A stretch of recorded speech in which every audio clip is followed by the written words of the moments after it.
Today's story is both shocking and complicated, taking not just a year, but nearly a decade to find any justice. It's about a 21-year-old nun whose brutal murder in 1992 was finally solved after 28 years in December 2020. This is the story of Sister Abhaya. This story begins in the quiet town of Kottayam, Kerala, back in 1992. Like many other Christian areas in Kerala, Kottayam was a peaceful place with churches and convents scattered all around. These places of worship were an important part of life for the people living there. One of the well-known convents in the area was the St. Pius X convent. It had a hostel where many young women came to study and stay, many of whom were also nuns. Among these women was 21-year-old Sister Abhaya, a dedicated young woman who had come to the convent to serve God and help others. Sister Abhaya was studying at a pre-degree college, and like any student, she had exams coming up. Determined to do well, she decided to wake up early one morning to get some extra studying done. She set her alarm, went to bed, and woke up around 4:30 a.m. After greeting a few of her friends in the convent, she sat down to begin her studies. Around that time, she felt the need to take a short break. She left her books and went to the kitchen, possibly to drink some water or splash her face with cold water to stay awake. The next morning, when the other nuns woke up, they noticed something unusual. Sister Abhaya was missing. This seemed strange to them. When they went to the kitchen, they found a water bottle with its cap open. Water spilled on the floor, and one of Sister Abhaya's slippers lying there. But where was Sister Abhaya? No one knew. The search became more urgent, and soon they found Sister Abhaya's other slipper near the convent's well. When one of the nuns went near the well and looked inside, she was terrified to see Sister Abhaya's lifeless body. The fire department arrived, the police were called, and eventually Sister Abhaya's body was pulled out of the well. The nuns and hostel residents were in complete shock. Just the night before, they had shared dinner with her, laughed, made plans for the future, and even got annoyed by her early morning alarm. Now that same friend was being carried out lifeless from the well. The local police officer, V.V. Augustine, arrived as part of the usual process. After the body was recovered, he wrote a report, called a photographer to take pictures of the scene and the body, and then sent the body for an autopsy. During the autopsy, doctors noticed cuts and bruises, found a head injury, and listed the cause of death as drowning. Even though Sister Abhaya had a head injury, the cause of death was still marked as suicide with the possibility of murder. At that time, why would Sister Abhaya set an alarm just to end her life? The fridge door was left open. This incident, along with the suspected cover-up, deeply unsettled the community. An activist named Joan Punparakal formed a committee to seek justice. On April 16th, the case was handed over to the crime branch. After a few months of investigation,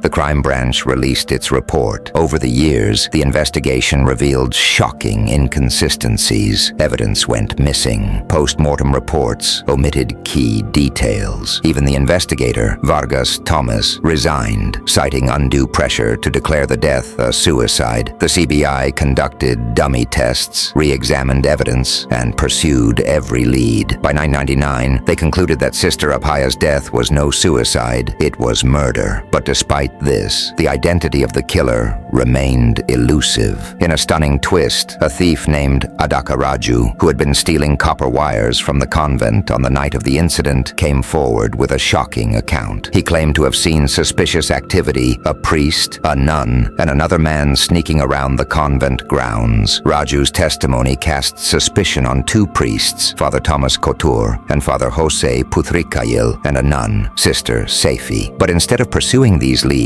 authorities attempted to frame Raju himself for the murder, even resorting to alleged torture and bribes to force a confession. After years of delays, investigations, and trials, the case finally unraveled in 2020, nearly 28 years after Sister Abhaya's death. Forensic evidence, witness statements, and testimony from nuns and convent staff revealed a chilling motive, a forbidden relationship between Father Kotur and sister Safi. When Sister Abhaya accidentally discovered their secret, she paid the ultimate price. In December 2020, justice was served. Father Thomas Kotur and Sister Sefi were convicted of Sister Abhaya's murder, bringing closure to a case that had haunted Kerala for nearly 3 decades. But questions remain. How did such a horrific crime stay hidden for so long? And why did it take decades to uncover the truth? Sister Abhaya's story reminds us of the resilience of those who seek justice, even in the face of overwhelming odds. If you found this story as compelling as we did, please like, share, and subscribe to our channel. Together, let's uncover more hidden truths.